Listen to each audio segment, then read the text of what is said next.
నిండుగ కరముల బంగారు గాజులు ముద్దులుగా పాదంబుల మువ్వలు నిండుగ కరముల బంగారు గాజులు ముద్దులుగా పాదంబుల మువ్వలు గలగల గలమని సవ్వడి చేయగ సౌభాగ్యవతుల సేవల నందను సౌభాగ్య లక్ష్మీ రావమ్మ అమ్మ సౌభాగ్య లక్ష్మీ రావమ్మ నిత్య సుమంగళి నిత్య కళ్యాణి భక్తజనుల మా కల్పవల్లి నిత్య సుమంగళి నిత్య కళ్యాణి భక్తజనుల మా కల్పవల్లి కమలాసనమై కరుణ నిండగా కనక వృష్టి కురిపించే తల్లి సౌభాగ్య లక్ష్మీ రావమ్మ అమ్మ సౌభాగ్య లక్ష్మీ రావమ్మ జనకరాజుని ముద్దుల కొమరిత రవికుల సోముని రమణీమణివై జనకరాజుని ముద్దుల కొమరిత రవికుల సోముని రమణీమణివై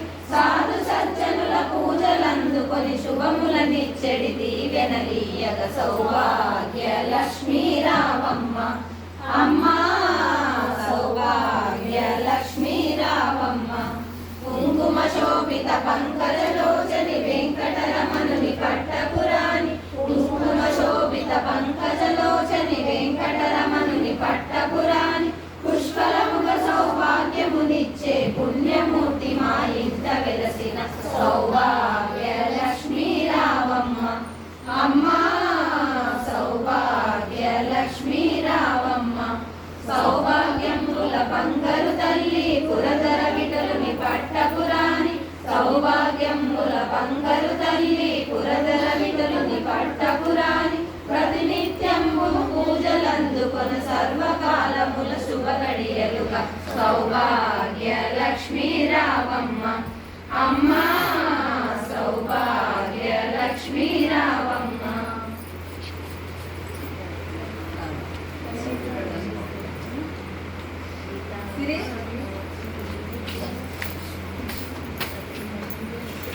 పేజీ నంబర్ 35 తినండి. ఇప్పుడు మనము లలితా హారతి ఇస్తున్నాం అనమాట. లలితా హారతి అంటే ఒక ఇత్తడిదే తీసుకోవాలి.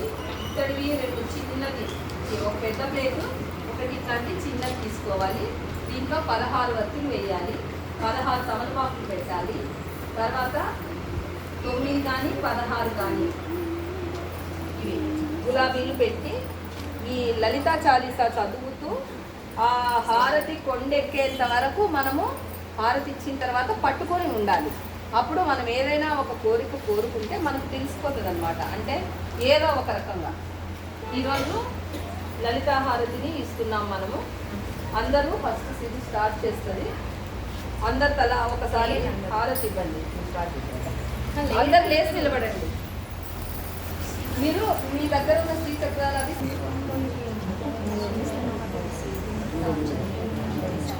35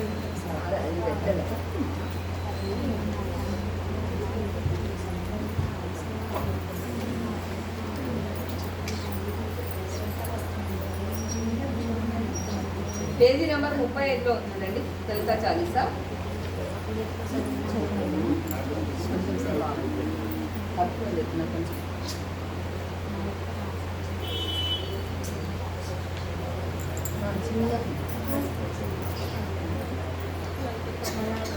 లలితా మాతా శంభు ప్రియ జగతికి మూలం నీవమ్మ శ్రీ భువనేశ్వరి అవలం జగమంతటికి ఆధారం హేరంబునికి మాతవుగా హరిహరాదులు సేవింప చండుని ముండుని సంహారం చాముండేశ్వరి అవతారం పద్మరేకుల కాంతులతో బాలా త్రిపుర సుందరిగా హంసవాహన రూపిణిగా వేదమాతవై వచ్చితివి శ్వేత వస్త్రము ధరించి అక్షరమాలను పట్టుకొని భక్తి మార్గము చూపితివి జ్ఞాన జ్యోతిని నింపితివి నిత్యానందేశ్వరిగా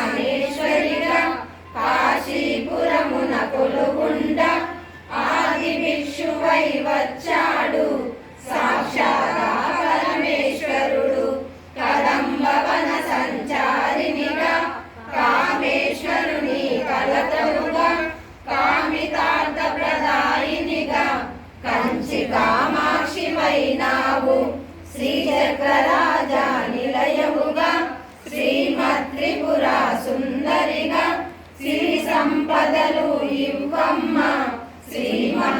రశ్మిగా రావమ్మ మణిద్వీపమున కొలుగుండి మహాకాళి అవతారముతో మహిషాసురుని చంపితివి ముల్లోకాలను ఏలితివి లలితా మాత శంభు ప్రియ జగతికి మూలం నీవమ్మ శ్రీ భువనేశ్వరి అవతారం జగమంతటికి ఆధారం పసిడి వెన్నెల కాంతులతో పట్టు వస్త్రపు ధారణలో పారిజాతపు మాలలలో పార్వతీదేవిగా వచ్చితివి రక్త వస్త్రము ధరించి రణరంగమున ప్రవేశించి రక్త బీజుని హతమార్చి రమ్య కపర్దిని అయినావు కార్తికేయుని మాధవుగా కాత్యాయునిగా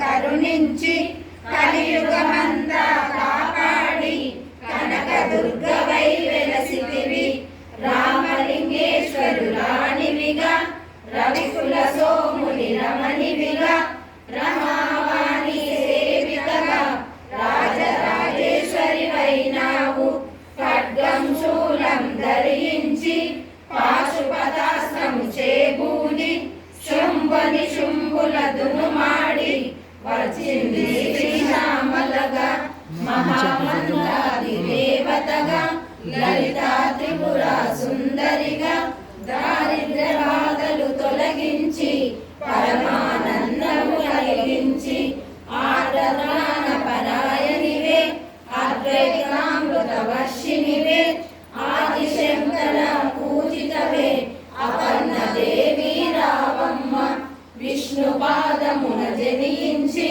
గంగావతారము ఎత్తితివి భగీరథుడు నిన్ను తోడుగా భూలోకానికి వచ్చితివి లలితా మాత శంభు ప్రియ జగతికి మూలం నీవమ్మ శ్రీ భువనేశ్వరి అవతారం జగమంతటికి ఆధారం ఆశుతోషుని మెప్పించి అర్ధ శరీరం దాచితివి ఆది ప్రకృతి రూపిణిగా దర్శనమిచ్చెను జగదంబ దక్షుని